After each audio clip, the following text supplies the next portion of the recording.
Este es un mensaje del pastor John MacArthur, traducido y predicado en español para el mundo de habla hispana.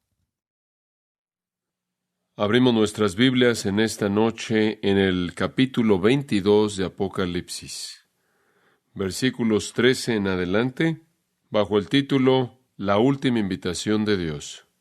Ya para cuando llegamos a este punto, las voces del cielo han hablado, las visiones están completas, el mensaje ha sido entregado, los sermones han sido predicados y los sermones más poderosos y contundentes han sido presentados.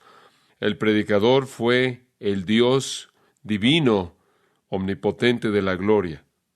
Hemos pasado hasta el fin del mundo a lo largo de esta época actual, al rapto de la iglesia, después a lo largo de la tribulación, los juicios de la tribulación y los sellos y las trompetas y las copas.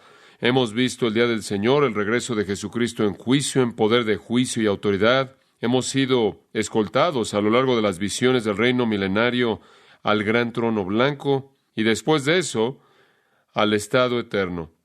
Los impíos al lago de fuego, los piadosos a la nueva Jerusalén, en los nuevos cielos y en la nueva tierra. Y en la conclusión de todo este panorama de profecía y a la luz de la certeza absoluta, el libro de Apocalipsis cierra con invitaciones. Demanda respuestas correctas. En primer lugar, por parte de cristianos, y vimos eso en los versículos 6 al 12. 4 cosas fueron pedidas a la luz de la venida de Cristo: obediencia inmediata, adoración inmediata, proclamación inmediata y servicio inmediato. Y ahora, al llegar al versículo 13, llegamos a una invitación para no cristianos. Obviamente, debido a que este gran Apocalipsis fue escrito para la iglesia, fue dado a la iglesia, ser leído en la iglesia y ser enseñado en la iglesia, estas son invitaciones que los piadosos deben proclamar a los impíos. Pero en los versículos 13 al 21, usted tiene el último llamado del Señor, la invitación de ruego, que le ruega a la gente a venir a Jesucristo y recibir el regalo de la vida eterna antes de que sea demasiado tarde para siempre. Este es el ruego final de Dios. Siga conforme leo. Yo soy el Alfa y el Omega, el principio y el fin, el principio y el último. Bienaventurados los que lavan sus ropas para tener derecho al árbol de la vida y para entrar por las puertas en la ciudad. Mas los perros estarán fuera, y los hechiceros, los fornicarios, los homicidas, los idólatras, y todo aquel que ama y hace mentira. Yo, Jesús, he enviado mi ángel para daros testimonio de estas cosas en las iglesias. Yo soy la raíz y el linaje de David, la estrella resplandeciente de la mañana. Y el espíritu y la esposa dicen, ven. Y el que oye, diga, ven. Y el que tiene sed, venga. Y el que quiera, tome del agua de la vida gratuitamente. Yo testifico a todo aquel que oye las palabras de la profecía de este libro. Si alguno añadiera estas cosas, Dios traerá sobre él las plagas que están escritas en este libro. Y si alguno quitare de las palabras del libro de esta profecía, Dios quitará su parte del libro de la vida y de la santa ciudad y de las cosas que están escritas en este libro. El que da testimonio de estas cosas dice, ciertamente vengo en breve. Amén. Sí, ven, Señor Jesús. La gracia de nuestro Señor Jesucristo sea con todos vosotros. Amén. El llamado final de Dios. La última invitación de Dios. Ahora hay 2 características que deben ser consideradas conforme vemos este texto. En primer lugar está la invitación y después está el incentivo a responder a la invitación. La invitación misma en el versículo 17, y en torno a esto están los incentivos para motivar a la gente a responder de manera apropiada. Ahora, la invitación entonces, de hecho, viene a la mitad del pasaje, como usted se puede imaginar, al final de un libro así, y más allá de esto, al final de toda la revelación de Dios, el libro número 66, el último capítulo, la parte final de ese capítulo, usted puede imaginarse que se reúnen varias cosas, y de hecho ese es el caso. Pero en medio de estas palabras finales hay una invitación final, y ese es el corazón del texto. La encontramos en el versículo 17. Regresemos a ese versículo. Y el espíritu y la esposa dicen, ven. Y el que oye, diga, ven.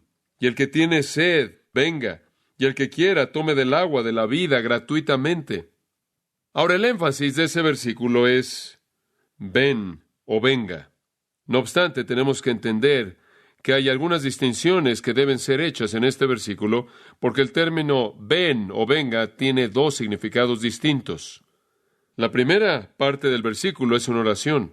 La segunda parte es una invitación. La primera parte del versículo es dirigida a Cristo. La segunda parte es dirigida a pecadores. Las dos mitades entonces no se refieren a las mismas personas o a la misma venida. Y esa es una distinción que usted necesita hacer con mucho cuidado. La primera parte es el Espíritu y la novia llamando a Cristo a que venga. La segunda parte es llamando a los incrédulos a venir a Cristo. Ahora obsérvelo con eso en mente. Y el Espíritu y la esposa dicen ven. Eso es bastante claro, el Espíritu Santo y la Iglesia. La Iglesia ya ha sido identificada de manera repetida como la esposa. Hemos visto eso allá atrás en el capítulo 19, donde la Iglesia fue identificada, y en el versículo 7 como la esposa que se preparó a sí misma, vestida en lino fino, brillante y limpio, los cuales son los actos justos de los santos, y después la cena de las bodas del Cordero fue presentado, y hemos leído acerca de eso a lo largo de estos capítulos finales. Entonces, la esposa es la Iglesia, y el Espíritu es, claro, el Espíritu Santo. Y el Espíritu y la esposa dicen, ven. ¿Y a quién le están diciendo eso? Bueno, regresamos al versículo 7. La primera parte del versículo 7. He aquí, vengo pronto. Después, versículo 12. He aquí, yo vengo pronto. Y después, como leímos hace un momento, versículo 20. Amén, sí, ven, Señor Jesús. Y entonces lo que tenemos aquí es que el Espíritu y la Iglesia responden a la promesa de que viene pronto al decir, ven, Señor Jesús. Quieren que el Señor venga. Es el deseo del Espíritu Santo, es el deseo de la Iglesia que Jesús venga. Ahora, en primer lugar, ¿por qué el Espíritu Santo desea que Jesús venga? ¿Por qué sería el Espíritu Santo que dice, ven, ven, ven? Bueno, el texto no nos dice, pero no se necesita mucho para entender más allá de este texto y entender por qué el Espíritu Santo quiere que Jesús venga. Hay tanto una razón negativa como una positiva.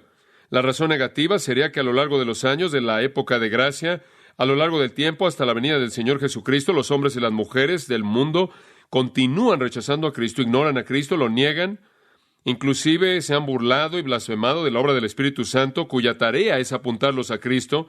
Inclusive antes de eso, en el Antiguo Testamento, usted recuerda que el Espíritu de Dios estaba luchando con los hombres por llevarlos a la verdad antes del diluvio, que agotaron la paciencia del Espíritu Santo, quien no siempre iba a contender con el hombre, y después subieron los 40 años de dar vueltas en el desierto, mientras que las Escrituras dicen que Israel provocó al Espíritu de Dios, según Hebreos capítulo 3, versículos 7 y 8.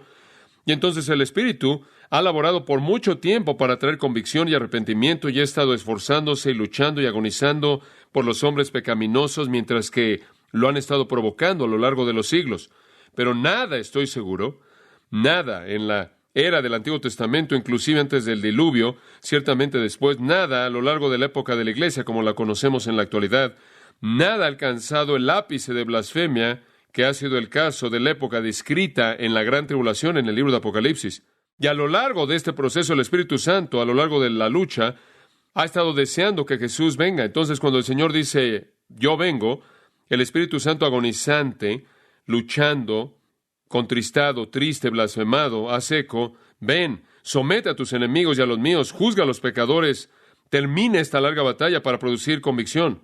Pero después, también hay un lado positivo. Es el deseo, es la obra del Espíritu Santo, como usted sabe, glorificar al Señor Jesucristo.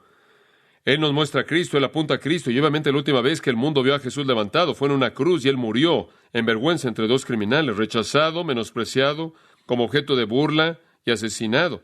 Y el Espíritu Santo desea ver a aquel que es miembro de la Trinidad junto con Él exaltado en belleza y esplendor y poder y majestad y triunfo. Entonces, no es sorprendente que Él dice, ven, ven y toma la gloria que es debida a tu nombre.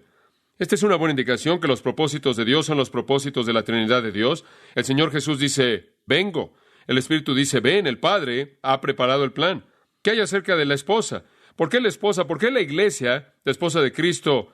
¿Por qué el novio dice, vengo?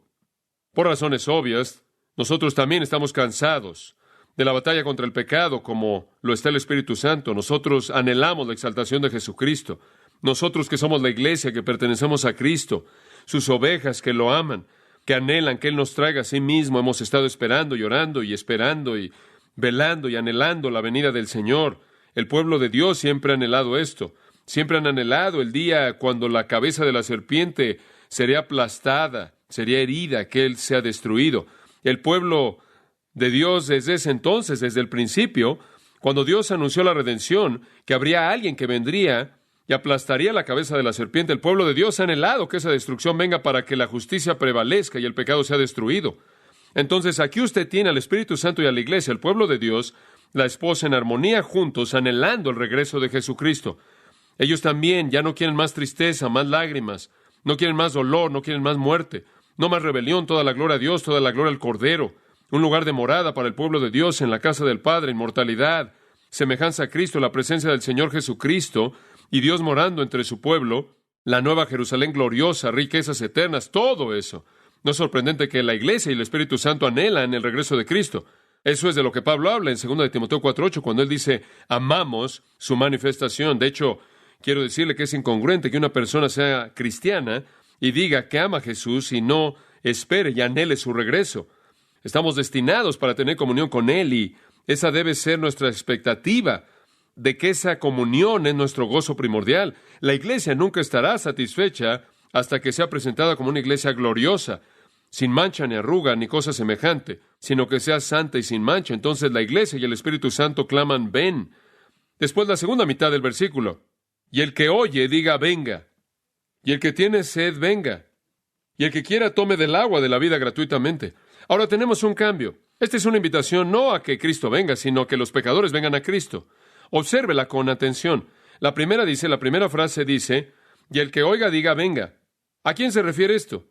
Hay que admitir que esto es algo difícil, pero la explicación más simple y mejor es que se refiere al que oye el mensaje. El que está oyendo y creyendo, el que está oyendo con entendimiento, el que oye al Espíritu y a la esposa decir, ven, el que oye a Jesús decir, vengo, que ese diga, venga, que ese se una, que ese entre y diga, ven. Él no puede entrar y decir, ven, hasta que haya venido a Cristo. Esa es la implicación. La Biblia con frecuencia retrata a los incrédulos que no tienen oídos para oír, sino por otro lado, son los que tienen oídos para oír y son los que se vuelven los redimidos. Y el hombre debe desear el oír, debe querer oír la voz de Dios, creer la palabra de Dios, y cuando tiene oídos sintonizados para oír la voz de Dios, él puede oír con fe y creer. De eso está hablando. Que el que está oyendo con los oídos del entendimiento y los oídos de la fe, se una a la iglesia y al Espíritu. Son aquellos que todavía no son salvos, que no están todavía en la iglesia, que se unan y digan, ven. Y después son, en cierta manera, el grupo de transición. Ellos van a decir, ven con el Espíritu y la iglesia, pero no lo pueden decir hasta que hayan venido, como aquellos en la segunda mitad del versículo son invitados a hacerlo. Usted no puede decir, ven, hasta que usted haya venido. Ningún hombre no salvo va a decir, ven, Señor Jesús, ven, Señor Jesús. Se van a burlar y mofar como lo hicieron en 2 de Pedro capítulo 3. Van a decir, ¿dónde está la promesa de su venida? Porque desde que los padres durmieron, todo continúa así como fue desde el principio de la creación. Se van a burlar del regreso de Cristo, se van a burlar del hecho de que Jesús viene. Pero el que oye, ¿quién es? El oír se asocia con el obedecer. El oír se asocia con el obedecer. De hecho, con frecuencia en el Nuevo Testamento, el oír es sinónimo con obedecer. Aquellos que obedecen el Evangelio y vienen se van a unir a la iglesia y se van a unir al Espíritu al anhelar el regreso de Jesucristo. Y si usted aplica eso, por ejemplo, a personas en la actualidad, si usted se lo aplica a personas durante el tiempo de la tribulación, encaja. Todos aquellos que están afuera de la iglesia y que están afuera del ministerio del Espíritu de Dios, vengan y únanse y digan, ven. Es algo así como un juego de palabras. Antes de que usted pueda decir, ven, usted tiene que venir. Y entonces al final del versículo, y el que tiene sed, venga. A quien le está hablando, el que tiene oídos para oír, ahora escuche, es el que tiene sed. El que tiene sed, venga. El que quiere tomar del agua de la vida gratuitamente, y entonces él convierte esa realidad de que antes de que pueda decir, ven, tiene que venir, pero antes de que usted venga, tiene que querer venir, y todo esto tiene que ver con sed espiritual. Aquí entonces está la invitación a los pecadores presentada de manera clara. ¿Qué indica la sed? Indica un reconocimiento de necesidad. Cuando usted dice que tiene sed, usted está identificando su necesidad. Es solo cuando el pecador siente la sequedad de su alma, es solo cuando él sabe que su corazón es estéril y está seco, que él está interesado en venir a beber. Aquí usted entonces tiene el prerequisito del arrepentimiento, entender la necesidad de uno. Y esto es realmente con lo que Jesús comenzó su ministerio. En Mateo capítulo 5, palabras muy conocidas, versículo 6. Bienaventurados los que tienen un hambre espiritual, una sed espiritual. Bienaventurados los que tienen hambre y sed de justicia, porque ellos serán saciados. Comienza con un hambre espiritual, con una sed espiritual. En Juan capítulo 6, versículo 35, yo soy el pan de vida. El que a mí viene no tendrá hambre, y el que en mí cree no tendrá sed jamás. Y en el capítulo 7 de Juan, versículo 37, si alguno tiene sed, venga a mí y beba. Y todo lo que eso está haciendo es demostrar la realidad de la necesidad. Usted sabe que su alma está seca, su corazón está seco y estéril. Esa es la razón por la que está escuchando. Esa es la razón por la que usted está oyendo. Y después él añade otra dimensión en el versículo 17. Y el que tiene sed, el que quiera tomar del agua de la vida gratuitamente. Ese es hostelon, eso se traduce el que quiera. El que quiera, el que desea, el que anhele. Usted tiene sed y quiere que su necesidad sea satisfecha. Eso, por cierto, es una invitación ilimitada, típica del ofrecimiento de gracia y amplio de la salvación que usted ve en las Escrituras. Es esencialmente lo que Jesús dijo en Juan 6:37, cuando dijo, todo lo que el Padre me da vendrá a mí, y el que a mí viene, ciertamente no le echaré fuera. Si usted tiene sed es porque el Padre ha comenzado a moverse en su corazón y usted ha reconocido su necesidad. Y si usted viene porque quiere tomar el agua es porque usted ha sido motivado a venir, y no hay manera en la que el Señor jamás le dará la espalda a usted. Entonces el que quiera venir, a Él recibe. En otros términos, Mateo capítulo 11, versículo 28, Él dice, venid a mí todos los que estáis trabajados y cargados, y yo os daré descanso. Él usa otra metáfora para describir lo mismo. No sediento, sino cansado, no necesitando agua, sino necesitando descanso. Y todo lo que tiene que hacer es venir. Y si usted percibe la necesidad, y usted está dispuesto a venir, y usted desea venir, entonces venga. No es algo que usted tiene que primero descubrir como ¿está usted calificado? Aquí, por cierto, está la voluntad humana en la salvación. Nunca me gusta usar el término libre albedrío, porque el hombre tiene una voluntad, no es nada más que no está libre. Pero hay voluntad humana. Dios salva, pero no de manera independiente de nuestro deseo. La salvación entonces es ofrecida a aquellos que saben que son estériles, que están secos y que desean que eso sea cambiado. Y después hay un componente final. Primero está el reconocimiento de la necesidad. En segundo lugar, el deseo de que la necesidad sea satisfecha. Y en tercer lugar, Él dice, todo aquel que desea o el que quiera, tome del agua de la vida. Tome del agua de la vida sin costo, gratuitamente. Eso es apropiación. Usted reconoce su necesidad, usted sabe dónde está la provisión y usted la toma por fe. Eso es lo que gratuitamente significa. Gratis para usted, libre de costo. El único prerequisito, un reconocimiento de necesidad y un deseo y una disposición a tomar.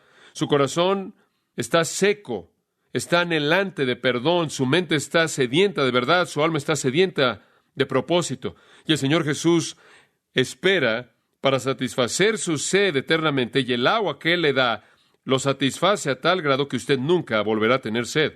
Eso es todo lo que se necesita. Es sin costo, como Isaías dijo. Vengan sin dinero y sin precio. Ahí está la invitación. Usted ve su necesidad y usted ve la provisión y usted la toma por fe y no por obras. El precio ya ha sido pagado por Cristo. Términos muy simples. Y entonces la invitación está ahí en el versículo 17. La iglesia, el Espíritu dicen, ven. Todo aquel que oye con oídos que creen que ha venido se une y dice, ven. Y la invitación entonces es extendida a toda persona que tiene sed, que ve dónde está la provisión, que viene y tome del agua gratuitamente. Esa es la invitación. La salvación es gratuita porque el precio fue pagado. Ahora, rodeando esa invitación en el versículo 17 están las razones para aceptarla. Los incentivos para la invitación y entonces los incentivos. ¿Qué nos mueve a esa invitación? Para ser honesto con usted, no es fácil presentar todo este material, pero creo que la mejor manera de entenderlo es que rodea esta invitación. Y la invitación es la médula, es el corazón del texto, y el resto, en cierta manera, lo rodea. Ahora, permítame mostrarle cómo todo encaja. En primer lugar, el primer incentivo a aceptar la invitación es debido a la persona de Cristo. Debido a la persona de Cristo. La primera razón para aceptar la invitación a venir y tomar el agua de la vida, la cual es la vida eterna, como ya lo hemos aprendido, el primer incentivo es debido a quién es Cristo. Es debido a quién lo está invitando usted. Ningún otro que el Señor Jesucristo, el Señor del cielo, el Rey de Reyes, el Señor de señores, la gloria de la nueva Jerusalén eterna. Digo, piénselo. Lo que Él nos va a decir aquí es entendido de manera simple como esto. Recibimos invitaciones para ir a diferentes lugares, algunas las aceptamos, otras no. Supongo que nuestra aceptación tiene mucho que ver con quién nos invita, ¿no es cierto? Y si la persona que nos invita lo es suficientemente importante en nuestro juicio, es más probable que aceptemos la invitación. ¿Qué tal si el Dios eterno encarnado, el Rey de Reyes, el Señor del cielo, el Señor Jesús lleno de gracia, le diera una invitación? ¿Respondería? Puramente en base a quién es Él, se demanda una respuesta. Versículo 13. Yo soy el Alfa y la Omega, el principio y el fin, el primero y el último. Ahora aquí el Señor está hablando personalmente. Y Él se está identificando a sí mismo con la misma terminología que encontramos allá atrás en el capítulo 1, versículo 8 al principio. Esta conclusión tiene muchos componentes del principio mismo de este gran Apocalipsis en el capítulo 8, versículo 8. Yo soy el Alfa y el Omega. Aquí de nuevo, Él nos recuerda esto. Capítulo 21, versículo 6 lo volvió a decir. Hecho está, yo soy el Alfa y el Omega, el principio y el fin. ¿Por qué esto? Bueno, los lectores del libro de Apocalipsis, los lectores originales, eran, claro, gentiles. Debido a eso, en esa parte del mundo hablaban griego. Y entonces el Señor, en su inspiración de esta designación de Cristo, lo identifica por la primera y la última letra del alfabeto griego. Alfa siendo la primera y Omega siendo la última. ¿Cuál es el punto de eso? Expresa infinidad, expresa eternidad, expresa la vida ilimitada de Dios, la cual incluye todo y trasciende todo. Y después es explicada en el versículo 13, yo soy el Alfa y el Omega, significa yo soy el principio y el fin, yo soy el primero y el último. Ahora, esas son tan solo tres maneras diferentes para decir básicamente lo mismo, que el Señor Jesucristo es el principio, esto quiere decir la fuente de todas las cosas. Él es el fin, esto es la meta de todas las cosas, la consumación de todas las cosas. Él es el Dios infinito, trascendente, eterno. Ese tipo de designación identifica totalidad, atemporalidad y autoridad soberana. Él no es tan solo otro hombre, Él no es un ángel, Él no es un ser creado, Él no es algún genio superhumano, Él no es un mártir distinguido, Él es Dios eterno y todopoderoso, el principio y el fin, el primero y el último. Dichas identificaciones, por cierto, también son dadas por el profeta Isaías. En Isaías capítulo 41 y versículo 4, yo Jehová soy el primero y el postrero, yo soy Él. Y después en Isaías capítulo 43 y versículo 10, de nuevo, antes de mí no hubo Dios formado, y no habrá ninguno después de mí. Yo soy Jehová. En Isaías capítulo 44, el siguiente capítulo, versículo 6, yo soy el primero y yo soy el postrero. ¿Qué significa eso? Significa que no hay Dios fuera de mí. Y después en el capítulo 48 y en el versículo 12, escúchame, oh Jacob, yo soy el primero, yo también soy el postrero y mi mano fundó la tierra y demás. Él es el único Dios. Él es el Alfa y el Omega. Él es el principio y el fin. Jesucristo es el todo. Si hay un arca en la cual la familia de Noé es salvada, esa arca es un retrato de Jesucristo. Si hay un cordero matado en la Pascua, ese cordero es un retrato de Jesucristo. Si hay un pariente redentor, ese pariente redentor es un retrato de Jesucristo. Antes del tiempo, después del tiempo y durante todo el tiempo, Él es el tema de todo. Él es el todo. Y esa designación, como Señor Pablo le dice a los filipenses, ante esa designación toda rodilla se doblará. Ser salvo es ser salvado por Cristo Jesús. Ser cristiano es estar en Cristo Jesús. Tener perdón es ser perdonado por Cristo Jesús. Tener esperanza es esperar en Cristo. Vivir es vivir en Él. Dejar a Cristo fuera de una vida es dejar al sol fuera del día. Es dejar a la luna fuera de la noche. Es dejar las aguas fuera del mar. Las inundaciones fuera de los ríos. Dejar a Cristo fuera de una vida es dejar al grano fuera de la cosecha. La vista del ojo, el oír del oído, la vida de los vivos. Él es el todo. Y cuando Él le da a usted una invitación, es una invitación a la cual usted debe responder. El versículo 16 lo identifica aún más en sus propias palabras, versículos 13 y 16. Yo, Jesús, he enviado mi ángel para daros testimonio de estas cosas en las iglesias. Yo soy la raíz y el linaje de David, la estrella resplandeciente de la mañana. Él es el autor, Él es la fuente que está detrás de todo lo que ha sido descrito en Apocalipsis. Yo, Jesús, he enviado a mi ángel para daros testimonio de estas cosas. Los ángeles han traído la palabra, pero la fuente es Jesús. Es Él quien da esta revelación y esta invitación final. Este no es un llamado humano, es lo que Él está diciendo. Este no es un llamado humano. Este es el Señor Jesús llamando. No puedo imaginar que alguien reciba una invitación del Alfa y el Omega, el principio y el fin, el primero y el último, Jesús mismo, y que no responda a esa invitación. Esta no es una fantasía humana. Esto no fue escrito por algún comité. Este no es el producto de la imaginación de Juan. Esto no es una farsa. Esto no es algo falso. Yo, Jesús, esta es una expresión única en las Escrituras, mostrando qué tan personal es esta revelación y esta invitación realmente son. Mi ángel, todos le pertenecen a Él, los ángeles santos. La ha traído, pero es de mí. Ahora observe que Él dice, mi ángel ha venido para daros testimonio de estas cosas en las iglesias. Claro, lo vimos a lo largo del libro, que es escrito a todos los creyentes, pero su mensaje debe ser predicado al mundo entero. Pero los creyentes deben predicarlo, y entonces es escrito a ellos para predicarle al resto. Y después para identificarse a sí mismo aún más. Aquel que es el autor de esto y de todas las Escrituras dice, yo soy la raíz y el linaje de David. Esa es una afirmación absolutamente sorprendente. Lo que él quiere decir es esto. Yo soy tanto el ancestro, la raíz, y el descendiente, el linaje de David. ¿Cómo puede usted ser un ancestro y un descendiente al mismo tiempo? Como la raíz, él está diciendo, yo soy la fuente de la vida y descendencia de David. Eso es deidad, amigo mío. Pero como el descendiente, el linaje, él fue el hijo de la vida y linaje de David, y esa es humanidad. Ahí tiene usted una de las afirmaciones más claras del hecho de que Jesús es el Dios hombre. Él es la raíz de la vida de David y la línea. Esto es, Él es la deidad que creó a David, Él es la fuente de David, y Él también es el hijo de David. Y esto quiere decir que Él es humano. Él nació en este mundo, en la línea davídica. Solo el Dios hombre puede ser tanto la raíz como el linaje de David. Isaías habla de Él como una raíz, como un vástago, como una rama. Y Él es ambos. En 2 de Samuel, y quiero que pase ahí por un momento, porque es un texto que no puede ser pasado por alto. 2 de Samuel, capítulo 7, en el versículo 12. Ahí está ese gran texto de promesa mesiánica. Versículo 12 de 2 de Samuel 7:12.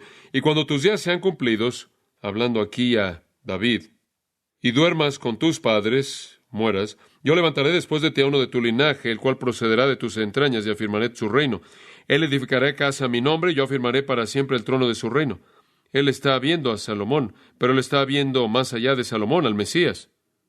Hubo más aquí que tan solo Salomón, porque este reino iba a ser para siempre. Y allí en el versículo 16, y será firmada tu casa y tu reino para siempre delante de tu rostro, y tu trono será estable eternamente.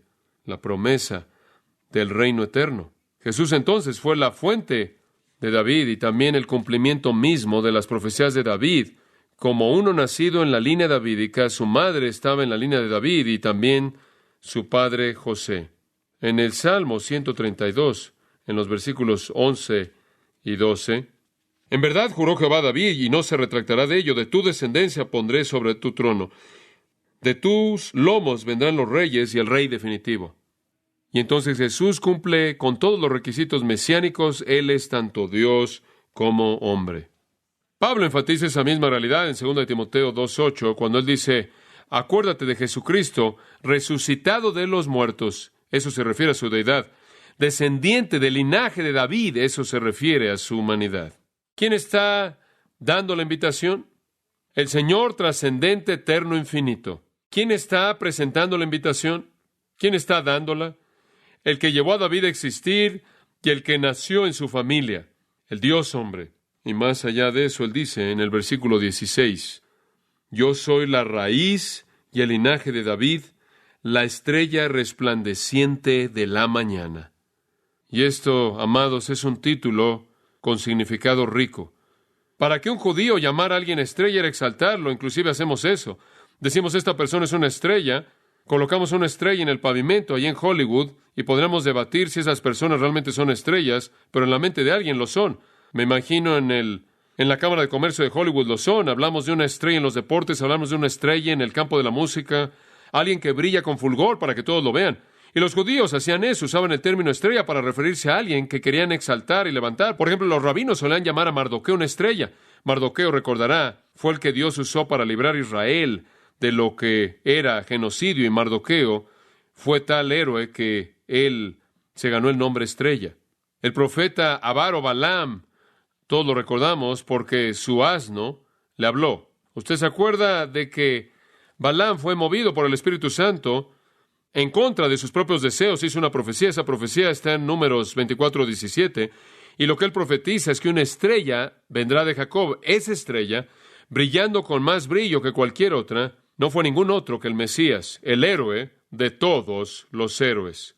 Eso es lo que él quiere decir. La estrella resplandeciente de la mañana, el brillante, el resplandeciente, el que sobresale en contraste a todas las demás. En 2 de Pedro 1:19 tenemos la palabra profética más segura, por la cual hacéis bien en poner atención como una antorcha que brilla en lugar oscuro hasta que el día amanezca y la estrella de la mañana.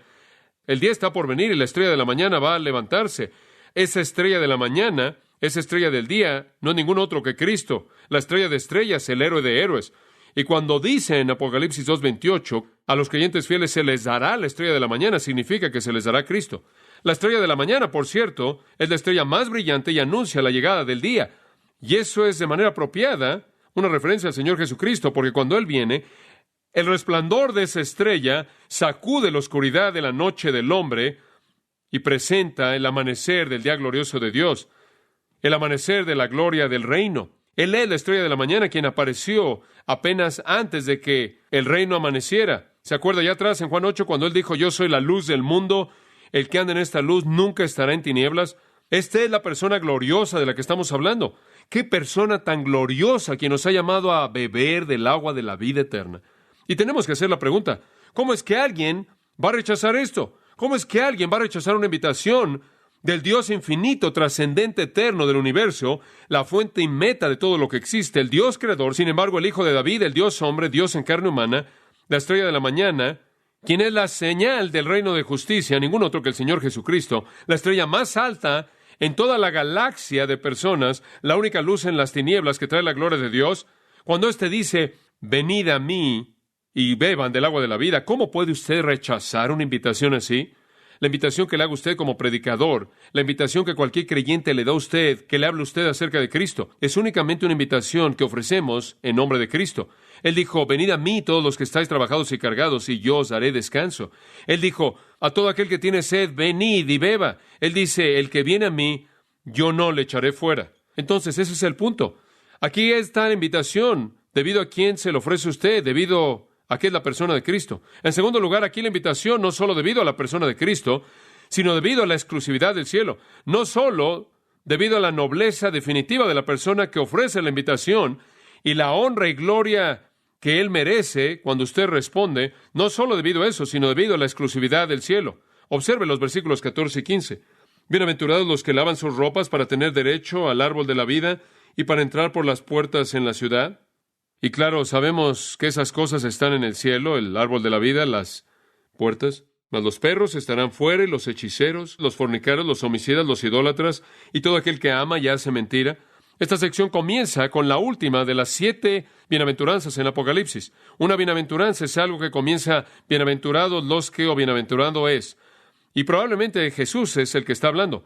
Si estuviera haciendo aquí una Biblia con letra roja, yo habría hecho que los versículos 14 y 15 también fueran de letra roja. Pero el versículo 14 dijo, bienaventurados los que lavan sus ropas. Eso simplemente es un símbolo de ser perdonado. Allá atrás en el capítulo 7, versículo 14, tenemos ese símbolo definido para nosotros cuando la pregunta que hace Juan, ¿quiénes son estos que están vestidos en ropas blancas y de dónde vinieron? Versículo 13, yo dije, Señor, tú lo sabes. Uno de los ancianos hizo la pregunta y Juan dijo, vas a tener que decirme, yo no sé. El anciano dijo, estos son los que han salido de la gran tribulación. Y aquí está, y han lavado sus ropas y las han hecho blancas en la sangre del Cordero. Eso es simplemente una manera vívida de decir que han participado en la muerte de Cristo, ¿verdad? Las personas cuyas ropas son lavadas son aquellos que han sido limpiados por la sangre del Cordero, aquellos que han sido colocados en Cristo y Él ha pagado la paga de sus pecados. Bienaventurados aquellos que han lavado sus ropas, que han sido perdonados de sus pecados al estar unidos con Jesucristo. En Isaías 64:6 y en Zacarías 3:3, las ropas sucias representan pecaminosidad. Y la idea de quitar pecado al limpiarlas es dada en el Salmo 51, versículo 7 e Isaías 1:18. El escritor de Hebreos también se refiere al poder limpiador de la sangre de Cristo. Esto quiere decir ser inmerso en su muerte. Así es como somos limpiados del pecado. Cuanto más la sangre de Cristo, quien a través del Espíritu Eterno se ofreció a sí mismo, sin mancha, a Dios, limpiará vuestra conciencia de malas obras. 1 Pedro 1, afirmación maravillosa. 1 Pedro 1, 18 y 19. Sabiendo que no fuiste redimidos con cosas corruptibles como oro, plata, de vuestra vana manera de vivir, heredada de vuestros padres, sino con la sangre preciosa. Esa sangre limpia de pecado. Y entonces él dice en el versículo 14, bienaventurados, felices los que lavan sus ropas, para tener derecho al árbol de la vida. ¿El árbol de la vida está dónde? En la Nueva Jerusalén. Eso es correcto. Se indica que está en la Nueva Jerusalén de manera muy clara en la descripción del cielo en el capítulo 22. A uno y otro lado del río estaba el árbol de la vida que produce 12 frutos. Y entonces lo que él está diciendo es que las únicas personas que van a estar en el cielo comiendo del árbol de la vida son los que tienen derecho al árbol. Los únicos que tienen derecho al árbol son los que han sido perdonados de su pecado, los que han sido limpiados, los que han sido inmersos en la muerte de Cristo, cuya sangre, por lo tanto, satisfizo a Dios como una expiación por su pecado. Y después él añade en el versículo 14, y para entrar por las puertas de la ciudad. Allá atrás en el capítulo 21, versículo 21, las 12 puertas eran 12 perlas y claro, eran la entrada a la Nueva Jerusalén, la ciudad capital del nuevo cielo y la nueva tierra. Entonces lo que él está mostrando aquí es simplemente el cielo y la ciudad capital, el árbol de la vida, las puertas, y el único que va a entrar por esas puertas y comer del fruto es el que ha sido limpiado. Son los únicos que tienen el derecho de entrar y el derecho a comer, nadie más. Esa es la exclusividad del cielo. Si sus pecados no son perdonados, usted no estará ahí. Es así de simple. Usted tiene una invitación. ¿Le es ofrecido usted por el Ser Supremo del Universo? Él ha preparado un hogar eterno que únicamente es para aquellos que han sido perdonados, que han sido lavados, que han sido limpiados, que han sido purificados, cuyos pecados han sido quitados por la sangre preciosa de Jesucristo. Y si su pecado no es quitado, usted no puede entrar. Entonces, ahora hemos extendido estas imágenes magníficas. Comenzamos con sed y agua, satisfaciendo la sed. Esa es una necesidad percibida y eso es parte de venir a Cristo. Estar abrumado con su pecado y saber que su alma está seca y es estéril y querer que el agua satisfaga esa sed. Pero eso es para satisfacernos. Ahora hemos venido al lado de la redención. Esto es para satisfacer a Dios y aquellos que van a entrar a ese lugar. No solo son los que buscaron, sino aquellos para quienes Dios ha sido satisfecho. Porque al confiar en Jesucristo, sus pecados fueron cubiertos por su expiación. Y el cielo es exclusivamente para ellos. Bueno, hay más que decir, pero voy a detenerme en este punto porque no puedo terminar y quiero dejar lo suficiente para otro mensaje. Versículo 15, creo que nuestro Señor todavía está hablando. Continúa la discusión de la exclusividad del cielo al decir, mas los perros estarán fuera y los hechiceros, los fornicarios, los homicidas, los idólatras y todo aquel que ama y hace mentira. Hombre, hay algunas cosas fascinantes ahí. Simplemente una pista, la palabra perro se refiere en Deuteronomio 23:18 a prostitutos homosexuales hombres, quienes eran considerados los más bajos de lo bajo en términos de perversión. Hay muchas otras cosas en esos términos que describen quién no estará ahí si sus pecados no son perdonados. Pero quiero cerrar en caso de que alguien escucha lo que acabo de decir al decir esto. Inclusive un prostituto homosexual hombre puede ser perdonado y limpiado. Porque en 1 Corintios 6, el apóstol Pablo escribe que hay algunas personas que no van a entrar al reino. Y aquí están. ni los fornicarios, ni los idólatras, ni los adúlteros, ni los afeminados, ni los que se echan con varones, ni los ladrones, ni los avaros, ni los borrachos, ni los maldicientes, ni los estafadores heredarán el reino de Dios. Y escuchen el siguiente versículo, 1 Corintios 6:11. Y esto erais algunos, mas ya habéis sido lavados, ya habéis sido santificados, ya habéis sido justificados en el nombre del Señor Jesús. Puede suceder a cualquiera que viene. La invitación es por parte del Supremo del universo. ¿Cómo puede usted rechazarla? Y el cielo es exclusivo.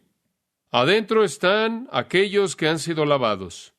Afuera están aquellos que no han sido lavados. Inclinémonos juntos en oración. Padre, reconocemos que no somos dignos de ser considerados ciudadanos del cielo, porque no lo merecemos. Debemos estar afuera. De hecho, nosotros somos los perros, los hechiceros, los fornicarios, los homicidas, los idólatras, todos los que aman y hacen mentira, pero hemos sido lavados. Ese lavado se llevó a cabo cuando estuvimos conscientes a tal grado, tan profundamente, que teníamos tanta sed y estábamos tan cargados por nuestro propio pecado, y vimos que había perdón en Cristo, y venimos y bebimos como un hombre sediento. Todo lo que tuvimos que hacer es venir y tomar gratuitamente, y sabemos que tú nos ofreces el agua de vida, el agua de salvación. Tú nos ofreces perdón y limpieza del pecado. Tú se lo ofreces a todos los que vienen a Cristo, confiesan su pecado, aceptan su sacrificio a favor de ellos, se arrepienten y someten todo a Cristo. Y el que tiene sed, venga. Y el que quiera, tome del agua de la vida gratuitamente. ¡Qué invitación! Sin costo, gratuitamente. Y todo lo que se demanda es que la queramos y que pidamos y recibamos. Que esa sea la respuesta de muchos corazones. En el nombre de Cristo. Amén. Para más información sobre los mensajes y libros